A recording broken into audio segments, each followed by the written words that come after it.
എല്ലാവർക്കും നമസ്കാരം. ഞാൻ സരിതാ മഹേശ്വരൻ. ഇന്ന് ശ്രീകൃഷ്ണവിലാസ മഹാകാവ്യത്തിൻ്റെ 11ാമത്തെ സർഗത്തിലെ 4, 5, 6 എന്നീ 3 ശ്ലോകങ്ങളാണ് നമ്മൾ പഠിക്കുന്നത്. അനുഷ്ടുപ്പ് വൃത്തമാണ് 3-ലുമുള്ളത്. നമുക്ക് 4ാമത്തെ ശ്ലോകം നോക്കാം. നഗ്നജിത്തിൻ്റെ കൊട്ടാരത്തിലെത്തി ശ്രീകൃഷ്ണൻ എന്നാണ് കഴിഞ്ഞ ദിവസം പറഞ്ഞു നിർത്തിയത്. എന്നിട്ട് എന്താണ് ചെയ്തത് എന്നുള്ളത് നോക്കാം. ശ്ലോകം നോക്കൂ. ആവേദയിതുമാത്മാനമാഗതം പൃഥിവീഭൃതേ ആദായ പൂരയാമാസ പാഞ്ചജന്യം പരഃപുമാൻ. പദച്ഛേദം പറയാം. ആവേദയിതും ആത്മാനം ആഗതം പൃഥിവീഭൃതേ ആദായ പൂരയാമാസ പാഞ്ചജന്യം പരഃപുമാൻ. ആ പരഃപുമാൻ അതായത് ഏറ്റവും ശ്രേഷ്ഠനായിട്ടുള്ള ആ പുരുഷൻ ഭഗവാൻ മഹാവിഷ്ണു എന്നുള്ള അർത്ഥത്തിലാണ് പരഃപുമാൻ എന്നൊക്കെ പറയുക. ഇവിടെ ശ്രീകൃഷ്ണൻ എന്നുള്ള അർത്ഥത്തിലും നമുക്ക് വ്യാഖ്യാനിക്കാം. ഭഗവാൻ എന്താ ചെയ്തത്? പൃഥ്വീഭൃതേ, ആ കോസലത്തിൻ്റെ രാജാവായിട്ടുള്ള നഗ്നജിത്ത് അറിയാൻ വേണ്ടിയിട്ട്, നഗ്നജിത്തിനു വേണ്ടിയിട്ട്, നഗ്നജിത്തിനെ അറിയിക്കാൻ വേണ്ടിയിട്ട്, ചതുർത്ഥി അതാണ് പൃഥ്വീഭൃതേ, ആഗതം ആത്മാനം ആവേദയിതും, ഞാനിവിടെ എത്തി എന്നുള്ളത് അറിയിക്കാൻ വേണ്ടിയിട്ട്, ആഗതം ആത്മാനം അതായത് കോസല രാജ്യത്തിലേക്ക് ശ്രീകൃഷ്ണൻ വന്നു എന്നുള്ളത് അറിയിക്കാൻ വേണ്ടിയിട്ട് ശ്രീകൃഷ്ണൻ തന്നെ എന്താ ചെയ്തത്? പാഞ്ചജന്യം ആദായ പൂരയാമാസ. പാഞ്ചജന്യം ഭഗവാന്റെ ശംഖാണ്. ആ ശംഖെടുത്തിട്ട് ഉറക്കെ ശബ്ദം പുറപ്പെടുവിച്ചു, ശംഖ് വിളിച്ചു എന്നർത്ഥം. ആ ശംഖധ്വനി എന്നുള്ളത് അറിയിപ്പാണ്. അത് വ്യാഖ്യാനത്തിൽ പറയുന്നുണ്ട്. അതിഥീനാം ആഗമനം ശംഖധ്വനിന സൂചയേതിഥി സ്മാർത്ത പന്ഥ. സ്മാർത്ത എന്ന് പറഞ്ഞാൽ സ്മൃതി പ്രകാരം.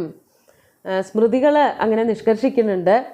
പുറത്തു നിന്നുള്ള ആൾക്കാർ, പ്രത്യേകിച്ച് രാജാക്കന്മാരൊക്കെ മറ്റൊരു രാജാവിൻ്റെ അടുത്തെത്തുമ്പോൾ ഞങ്ങൾ എത്തി എന്നുള്ളത് അറിയിക്കാൻ വേണ്ടിയിട്ട് ശംഖനാദം പുറപ്പെടുവിക്കണം എന്നുണ്ട് അത്രേ.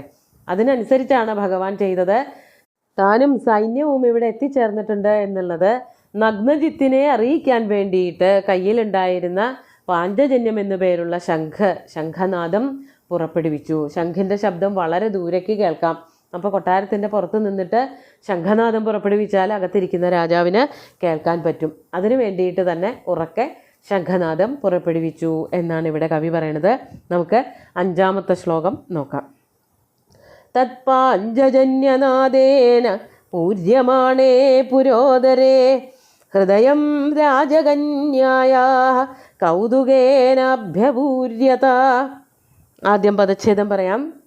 തത്പാഞ്ചജന്യനാദേന പൂര്യമാണേ പുരോദരേ ഹൃദയം രാജകന്യായാ കൗതുകേന അഭ്യപൂര്യത. അവസാനത്തെ ഒരു വാക്ക് മാത്രമേ പദച്ഛേദം ചെയ്യാനുള്ളൂ. ഭഗവാന്റെ ശംഖനാദം കേൾക്കുകയാണ് എല്ലാവരും. അതാണ് പറയണത്. തത് പാഞ്ചജന്യനാദേന, ഭഗവാൻ നാദം പുറപ്പെടുവിച്ച ആ ശംഖ പാഞ്ചജന്യം, അതിൻ്റെ നാദം ആ പുരിയിൽ മുഴുവനും, ആ കൊട്ടാരത്തിൽ മുഴുവനും, കൊട്ടാരത്തിൻ്റെ സമീപ പ്രദേശത്തുമൊക്കെ ഇങ്ങനെ ധ്വനിച്ച് കേൾക്കാനുണ്ടായിരുന്നു. അത് കേട്ടിട്ട് തത് പാഞ്ചജന്യനാദേന, പാഞ്ചജന്യത്തിൻ്റെ നാദം കൊണ്ട് പുരോദരേ പൂര്യമാണേ. പുരോദരം എന്ന് പറഞ്ഞാൽ ആ കൊട്ടാരത്തിൻ്റെ, ആ രാജ്യത്തിൻ്റെ അകം മുഴുവനും തന്നെ, ആ പ്രദേശം മുഴുവനും തന്നെ നിറഞ്ഞ് കവിഞ്ഞപ്പോൾ ആ ശബ്ദം എല്ലാ ദിക്കിലും വ്യാപിച്ചു. എല്ലാവർക്കും നല്ലവണ്ണം കേൾക്കാൻ പറ്റി ശംഖനാദം. അതാണ് പൂര്യമാണേ, പുരത്തിൻ്റെ ഉൾഭാഗം മുഴുവനും നിറഞ്ഞപ്പോൾ. രാജകന്യായാഹ ഹൃദയം കൗതുകേന അഭ്യപൂര്യത. രാജകന്യകയുടെ ഹൃദയം, രാജകന്യക എന്ന് പറഞ്ഞാൽ നഗ്നജിത്തിൻ്റെ പുത്രിയായിട്ടുള്ള സത്യയുടെ ഹൃദയം കൗതുകേന, അവളുടെ മനസ്സ് വല്ലാതെ വിജൃംഭിച്ചു. അതായത് സത്യയുടെ ഹൃദയത്തിൻ്റെ ഉള്ളിൻ്റെ ഉള്ളിലും ശ്രീകൃഷ്ണനെ വിവാഹം കഴിക്കണം എന്നുള്ളൊരു മോഹമുണ്ട്. അതുകൊണ്ടാണ് ഈ പാഞ്ചജന്യനാദം കേട്ടപ്പോൾ അവളുടെ മനസ്സിലും ഒരു ചാഞ്ചല്യം വന്നത്. പാഞ്ചജന്യത്തിൻ്റെ ശബ്ദത്തിനൊരു വ്യത്യാസം ഉണ്ടായിരുന്നു എന്നുള്ളത് കൊണ്ടായിരിക്കുമല്ലോ അതിൻ്റെ നാദം കേൾക്കുമ്പോഴേക്കും എല്ലാവർക്കും മനസ്സിലാവണത്. മറ്റ് ശംഖധ്വനികളുടെ പോലെയല്ല, പാഞ്ചജന്യത്തിന് എന്തോ വ്യത്യസ്തമായിട്ടുള്ളൊരു നാദം ഉണ്ടായിരുന്നു. അത് കേട്ടപ്പോഴേക്കും രാജകന്യകയ്ക്ക് മനസ്സിലായി അവളുടെ ഹൃദയവും നിറഞ്ഞു കവിഞ്ഞു എന്ന് പറയണത് വെറുതെ അല്ല.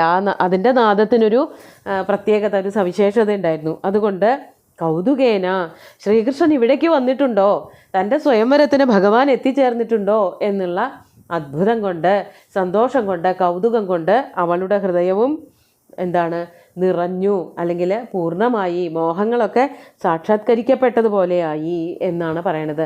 എപ്രകാരമാണോ ആ നഗരത്തിൻ്റെ ഉൾഭാഗത്ത് മുഴുവനും ശംഖനാദം നിറഞ്ഞത്, അതേപോലെ തന്നെ സത്യയുടെ മനസ്സിലും ശംഖനാദം കൊണ്ട് കൗതുകം വന്നു നിറഞ്ഞു, ആഹ്ലാദം വന്നു നിറഞ്ഞു എന്നാണ് കവി ഇവിടെ വർണ്ണിച്ചിരിക്കുന്നത്. നമുക്ക് 6ാമത്തെ ശ്ലോകം കൂടി നോക്കാം. കൃഷ്ണമാഗതമാകർണ്യ പ്രീതഃ കോസലഭൂപതി പ്രത്യുജ്ജഗാമ പുരുഷൈരുപായനധരൈർവൃത. നമുക്ക് ആദ്യം പദച്ഛേദം പറയാം. കൃഷ്ണം ആഗതം ആകർണ്യ പ്രീതഃ കോസലഭൂപതി പ്രത്യുജ്ജഗാമ പുരുഷൈഃ ഉപായനധരൈഃ വൃത. അപ്പോൾ ഈ ശംഖധ്വനി കേട്ടപ്പോൾ കന്യകയ്ക്ക് മാത്രമല്ല, നഗ്നജിത്തിൻ്റെ പുത്രിക്ക് മാത്രമല്ല, നഗ്നജിത്തിനും മനസ്സിലായി ഇവിടെ ശ്രീകൃഷ്ണൻ വന്നിട്ടുണ്ട് എന്നുള്ള കാര്യം മനസ്സിലായി. അതാണ് ഇവിടെ പറയണത്. ആഗതം കൃഷ്ണം ആകർണ്യ, ശ്രീകൃഷ്ണൻ വന്നു ചേർന്നു എന്ന് കേട്ടിട്ടെന്ന് പറയുമ്പോൾ ഈ ശംഖധ്വനി കേട്ടിട്ട് തന്നെയാണ് നഗ്നജിത്തിന് കാര്യങ്ങളൊക്കെ മനസ്സിലായത്. അപ്പോൾ ആ ശബ്ദം എന്നുള്ളത് പാഞ്ചജന്യത്തിൻ്റെ ശബ്ദമാണ്, ശ്രീകൃഷ്ണൻ എത്തിച്ചേർന്നിരിക്കുന്നു എന്നുള്ളത് മനസ്സിലാക്കിയിട്ട് സന്തോഷത്തോടു കൂടിയിട്ടാണ്. മറ്റു പലരും, അതായത് രുക്മിണിയുടെ വിവാഹത്തിൽ ശ്രീകൃഷ്ണൻ വരുമോ എന്നുള്ള പേടിയായിരുന്നു രുക്മിണിയുടെ സഹോദരന്. പക്ഷേ ഇവിടെ അങ്ങനെയല്ല. ഇവിടെ അച്ഛന് വളരെയധികം സന്തോഷമാണ് വന്നത്.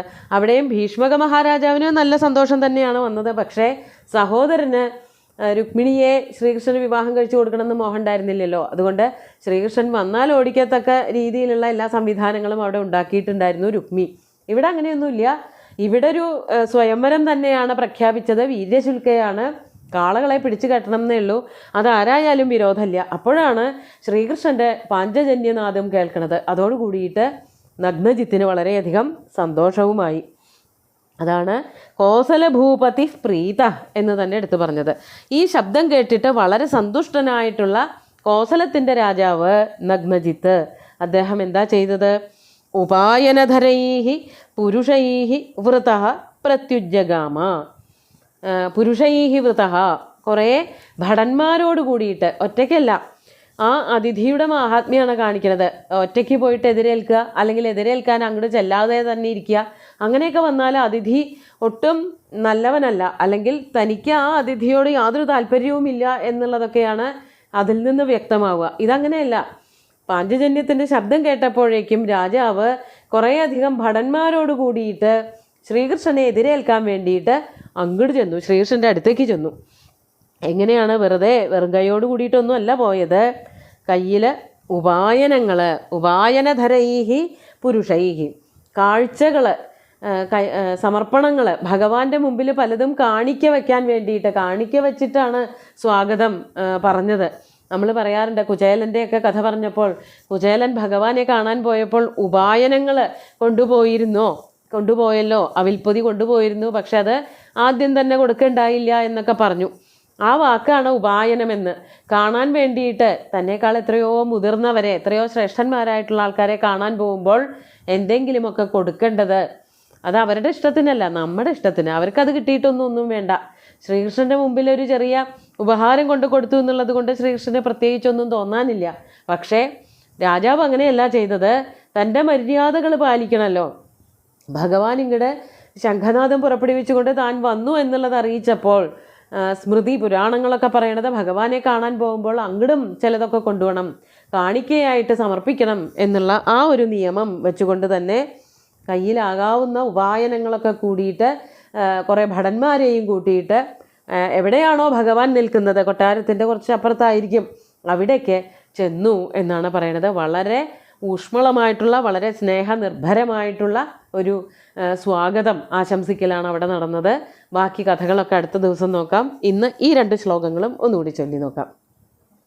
ആവേദയിതുമാത്മാനമാഗതം പൃഥിവീഭൃതേ ആദായ പൂരയാമാസ പാഞ്ചജന്യം പരഃപുമാൻ തത്പാഞ്ചജന്യനാദേന പൂര്യമാണേ പുരോദരേ ഹൃദയം രാജകന്യായ കൗതുകേനാഭ്യഭൂര്യത കൃഷ്ണമാഗതമാകർണ്യ പ്രീതഃ കോസലഭൂപതി പ്രത്യുജ്ജഗാമ പുരുഷൈരുപായനധരൈർവ്രത. അങ്ങനെ വളരെ ഭംഗിയായിട്ടുള്ളൊരു സ്വാഗതം ആശംസിക്കലാണ് നഗ്നജിത്ത് നടത്തിയത്. ബാക്കി കഥകളൊക്കെ അടുത്ത ദിവസം നോക്കാം. സുന്ദരമായിട്ടുള്ള 3 ശ്ലോകങ്ങളും ഭഗവാന്റെ കാൽക്കൽ അർപ്പിച്ചുകൊണ്ട് ഗുരുവായൂരപ്പനെ സാഷ്ടാംഗം നമസ്കരിച്ചുകൊണ്ട് എല്ലാവർക്കും ശുഭദിനം നേർന്നു നിർത്തട്ടെ. നന്ദി.